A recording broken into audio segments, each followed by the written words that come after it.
Здравствуйте, дорогие друзья! Я приветствую вас на очередной лекции канала «Жизнь после жизни есть, я знаю», который посвящен доказательствам жизни после смерти и устройству потустороннего мира, куда каждый из нас попадает по завершении своего земного пути, где и воссоединяется с ранее усопшими родными и любимыми и продолжает бесконечное путешествие по нашей прекрасной и удивительной Вселенной. Если вам нравится то, что мы делаем, вы можете поддержать работу нашего канала донатом по ссылке в описании видео. Благодаря вашей поддержке наши ресурсы остаются бесплатными для всех. Большое вам спасибо. Сегодня я раскрою вам невероятные и удивительные откровения об устройстве Вселенной и смысла нашей жизни в ней, которые пришли мне с того света в один из сеансов связи с ним.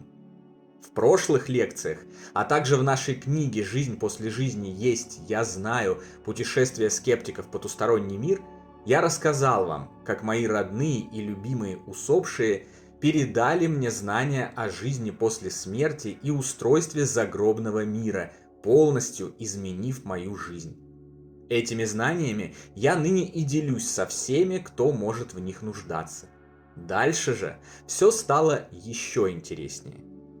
Потренировавшись немного в отправке мне пакетов мыслей и образов методом несловесного общения и убедившись в том, что я их принимаю и осознаю, духовные силы с того света перешли к пересылке более сложных и насыщенных пакетов, содержащих важные сведения о Вселенной, потустороннем мире, происхождении жизни на планете, смысле ее пребывания здесь и задачах, воплощающихся в ее физических телах духов. Таким образом, они помогали мне найти ответы на мучившие меня многие годы вопросы и поделиться этими ответами с вами. И в этот раз я поделюсь с вами очень важным откровением, пришедшим с той стороны во время моего очередного погружения в полумедитативное расслабленное состояние и выводами, которые я сделал на его основании. Сначала была вспышка, а затем перед моим внутренним взором развернулась грандиозная картина. Наша Солнечная система целиком, с точкой наблюдения откуда-то очень издалека, из глубокого космоса. Можно сравнить это со школьной моделью, только очень продвинутой, живой и находящейся в движении, отображающей все, что в ней есть, вплоть до мельчайших деталей. Солнце ярко и красиво горело в центре. Планеты двигались по своим орбитам вокруг родительской звезды, вращаясь при этом и вокруг собственных осей. Все вроде бы было обычно, но вдруг я увидел еще одну орбиту. Она была прозрачной, более широкой, чем обычные орбиты, подсвечивалась изумрудным цветом и примерно совпадала с орбитой Земли, но имела форму круга, а не эллипса, формы, которые и представляют собой все орбиты планет, обращающихся вокруг Солнца. Сначала я подумал, что это просто указание на то, что именно здесь находится орбита Земли, именно здесь мы и проживаем, и именно это и есть наш дом. Но внезапно мой невидимый режиссер, приславший в мое сознание эту сцену, включил быструю перемотку, и вся модель начала разгоняться и двигаться быстрее. Вперед потекли годы, десятилетия, века, а затем и миллионы и даже миллиарды лет. Я увидел, что Солнце вовсе не статично, как нам хотят внушить это современные ученые. Как и все во Вселенной, оно не стоит на месте, а постоянно меняется. Вместе с этим меняются и его характеристики, размеры, количество выделяемого тепла, радиации и прочее. Причем меняются вовсе не в одну сторону, от меньшего к большему, или наоборот, вплоть до его гибели через 5 миллиардов лет, как гласит научная теория, а циклично, то в одну сторону, то в другую. Солнце то горячее, то холоднее, то меньше, то больше, то более радиоактивно, то менее. У него нет категоричных состояний, у него нет никакого глобального потепления или глобального же похолодания. Оно как бы дышит, то уменьшая свои характеристики, то увеличивая. Эта цикличность, это своеобразное дыхание свойственно и всему остальному, что есть в мироздании. Поэтому и на нашей нынешней планете Земля нет ничего глобального. Все, включая наш климат, дышит. Все циклично. У всего есть зона вдоха и есть зона выдоха. Ничего глобального, категоричного, как и статичного, навечно замершего, не существует. Таким образом, все могут успокоиться. Глобальное потепление отменяется. Это не более чем очередная манипуляция скрытых за занавеской хитрых дельцов, управляющих миром в своих корыстных интересах. Наш климат на протяжении миллионов лет будет становиться то теплее, то холоднее. Этому будут сопутствовать разнообразные проявления и изменения условий проживания на планете, но и только. До момента исчезновения жизни на Земле еще очень и очень далеко. И произойдет это вовсе не из-за планетарных климатических перемен, а вследствие гораздо более масштабных процессов. Тем временем таймлайн, показываемый мне модели, ускоренно двигался вперед. По мере изменения характеристик Солнца и прошествии сотен миллионов лет менялось и расположение той самой изумрудной орбиты, которую я увидел. Она сдвигалась. Сначала она расширилась и стала совпадать с орбитой Марса. Затем ушла дальше, к Урану и Плутону. В этот момент я догадался, что эта изумрудная орбита вовсе не орбита, а зона жизни. Область, в которой возможно развитие и устойчивое существование жизни на планете, которая попадает в эту зону в зависимости от текущего расстояния до Солнца. Эта зона жизни в принципе известна ученым. Они регулярно о ней говорят, и в целом их информация верна. В данный момент в зоне жизни находится привычная нам с вами планета, на которой мы и обитаем – Земля. Но это не навсегда. Через несколько сотен миллионов лет расположение изумрудной линии жизни вследствие изменений Солнца сместится к орбитам других планет, а Земля окажется в зоне, где условия не соответствуют возможности выживания чего-либо.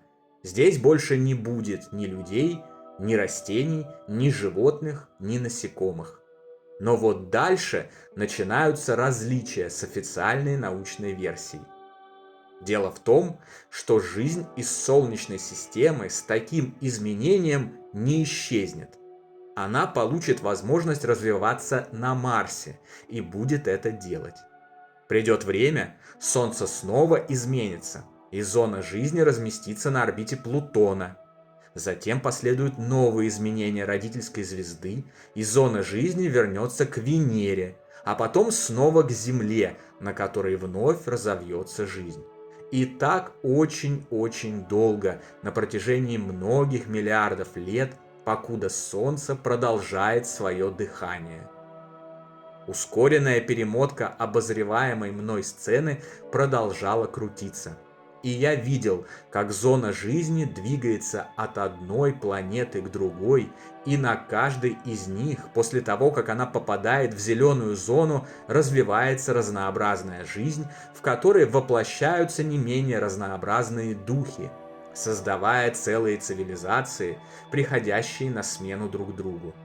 Они проходят свои уроки, решают свои задачи, а затем отбывают в духовный мир, чтобы снова вернуться на ту же самую или на другую планету Солнечной системы, попавшей в зону жизни в данный конкретный момент, соответствующий времени воплощения Духа.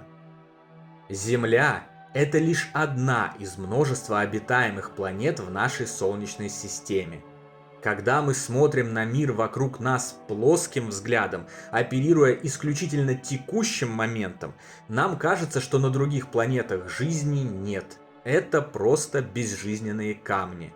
Но на самом деле жизнь есть на любой из планет и даже на их спутниках. Она просто разбросана по таймлайну, по временной линии, по разным отрезкам существования Солнечной системы. Условно говоря, в текущий миллиард лет жизнь присутствует на Земле, в следующий миллиард лет она будет на Марсе, еще через миллиард лет на Венере и так далее. Если абстрагироваться от этого разнесения по таймлайну материальной части Вселенной, учитывая уже известную нам иллюзорность времени и отсутствие как такового прошлого и будущего, можно с уверенностью заявить, что жизнь существует на любой планете Солнечной системы. Я понял, что не только Земля, но каждая планета Солнечной системы – это площадка для воплощения духов. Площадка со своим набором характеристик и, соответственно, условий и ситуаций, которые будут сопровождать то или иное воплощение духа с его целями и задачами.